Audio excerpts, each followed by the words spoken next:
Today we are diving into a very tough topic, but it's really very important. That is layoffs. But I feel that it's not a word like nobody wants always to hear it because they don't want to talk about it. What typically leads a company to consider layoffs? So these are the business shift and the business strategies also cause something the layoffs. Objectives are not getting met, and the result of it and the impact of it is going on all of the core operations. Two, what are the best practices for communicating layoffs to the? So I think that when you are transparent with from the very first day, that definitely your process is not getting me a good result. What are the things that we can do? Layoffs doesn't happen overnight. I just written down a mail that okay, we are closing this, and from the second day we are cutting off our relationship. They need to also digest the decision that I have no work from tomorrow. One need to support the team member, those who laid off. Right now, what kind of support does Nirogam offer employees that have been laid off? A question about the support that Nirogam offer. So definitely there are a lot of support one employer can give it to an employees, right? So I'll start with one. Number one is that severance package. Definitely when you are laying off, you need to give them a severance package so that they can openly, freely, with not with the burden mindset, they can go and search the job, right? Definitely when you are laying them off, that you do have a employee do have a one question that who will pay my bill, right? From the next month, or let's suppose if there are no notice period, 15 days notice period, 1 month notice period. But after that, what happens? How I'm going to survive? Whether if let's suppose what happened if I'll not get the job, right? From the very first day, or some people are very lucky to get the job. Some people are might not lucky to get job, right? So I think every company must have the servants pay package. Then the second thing that they can offer is that about job placements, right? They can because there are a lot of job placements contact we do have, right? Directly vendors and lot of vendors, lot of consultants that we do have a contact. So what we can support it with, that we can give those contact to them. Definitely these are the some of the contacts. You just give your CV or resume to that, and we actually did it with a lot of like giving them the full details of the job placement sites.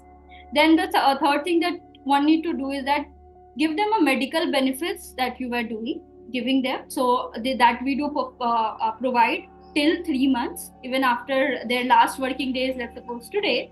Then from today, they will get the service till 3 months for the medical benefit if they do have incurred about any medical expenses that they do have. And also the fourth thing that because these are the very tough time, right, for an employee. So any mental wellness thing that they want to do it, they can also come to our platform and join all the sessions that we are doing, and also they can take their mental wellness sessions. So these are right now these four things that we are doing for our employees, like whom they asking them to just go. So and I think there are many more that you can provide with around that. It's all about that financial things are really related to that. But I think one of the thing also, you can keep in touch with the employee. Hey, how are you doing? What are the things that any job placements that you had got, or anything, what's going on with the process, any support that you require, or what are the things going on, you can openly share. Do not disconnect with the employee. I think that is the one emotional or empathy thing that you can do, being an eye, giving them your at least 5 minutes of time in a day to ask them how they are feeling.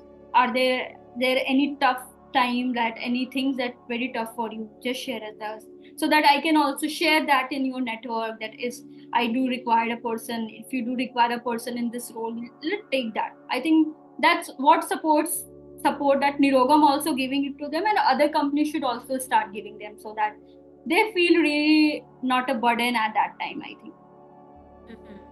Yeah, and do you still keep in touch with some of our previous Yes, I think employees? mostly. Okay. Yeah, That's mostly good. like if there's something going good with them, so I just say congratulations. They also wish me. I also wish them. I also, okay, what's happening? All good, all great. I think I'm with lot of employees right now, that ex-employee. and we do share on Instagram, Facebook, and the WhatsApp group. So we are in touch, I think, with Great. most of them. That's good to know. All right, let's keep moving forward with the questions. So, what lessons have you learned from layoffs in the past, and how Mhm. are they applied to our, present and future improvements for your workforce management? Okay, definitely I do have my learning from the past experiences, because sometimes that you hire wrong people sometimes, and let's not say it wrong, but let's say that they didn't adjust it to our culture, they didn't adjust it for that position, Mm-hmm. they are not willing to learn, and those stuff, right? So from the past experience, I think one thing that also in the COVID time we hired so many employees, but at the end, due to our planning and due to things didn't work out, we have to also lay them off, right? Lot of employees that we have to really tell them, no, we don't require this.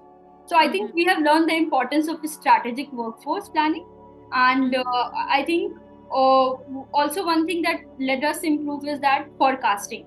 I think we need to forecast it in a good way, because definitely forecasting led a lot of confusion, and that's really come up with the layoff, like you need to lay off people. So I think the forecasting, decision making process, and all those things really we had a challenges with that. So I think these all are the things that definitely we need to take care when we are now hiring for the future, right? And forecasting our team, because earlier we do have those scenarios that we don't require the team and we hired them, so Right. our time also got wasted, money also got wasted, and Yes. also their time also got wasted, definitely, because they really tried hard to fit in that position and fit in that role, and Mm-hmm. and that didn't work for anybody. Mm-hmm. Okay. So few things that I said is that really forecasting and strategic planning of workforce. Yes. Yes. But that's the thing about learning from past experiences is that we try to keep applying the things that we have learned, and that's the beauty of it. But that's good to know. Thank you, Deepika. All Mhm. right. Moving forward. How does the company ensure that the workload distribution is fair and manageable for the remaining employees after the layoff? Okay. So I think there is two things. First is that when you are closing a process, definitely there will be no work related to that. But definitely, if there are some responsibility that person is taking care, and that's really need to recontinue, you need to ask the employees also, the other employees that have you have, right? And before even taking those decisions, one company need to assure that what are the responsibility that person was performing, right? Mm. Like what are the responsibility that they do have, laying them off, what are the important things. Let's suppose a person might go, but what are the important things that being in company we need to keep running with, and who Mm-hmm. are the person that who can take those responsibility, asking the person that whether you will do it or not do it.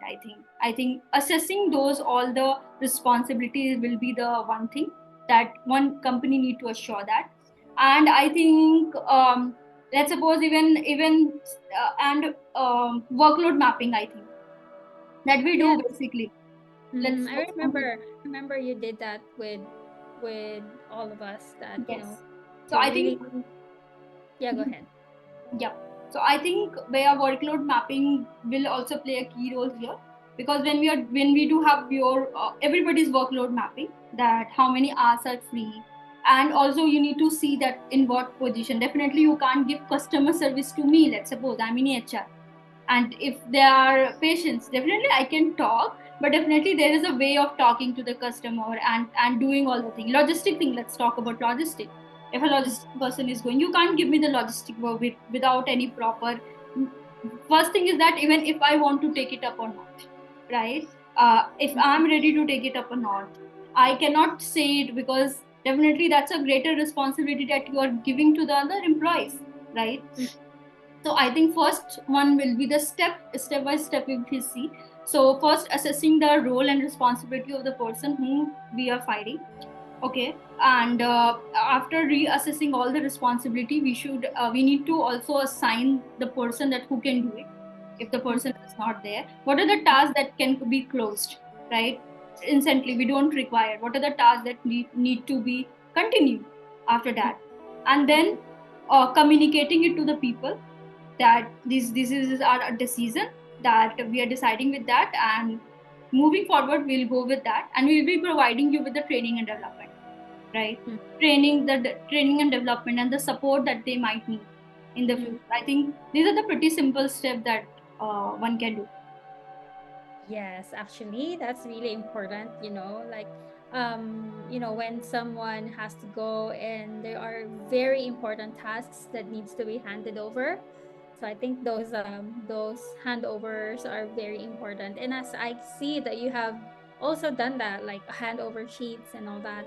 Yes, Uh, yes. so the continuation of the operations is not gonna be hampered. All True. right. Thank you. And now we are down to our last question. So, any tips or best practices for the people who are watching? How to handle their layoffs, how to plan for it, or anything that you can give? Okay, so I think for the person first, let's talk about those who are facing layoff. So I think my advice is to stay resilient and proactive, because I think one need to not even wait for the layoff. I think you need to be proactive with your position, that what's going on, what is the new thing, I think, right now. And if the layoff happen, use this opportunity to reflect on your career goals and what are the things that you can learn, right? What are the new opportunities that you have right now, and also create your network, because I think these are one of the most important thing happen when the layoff is happening.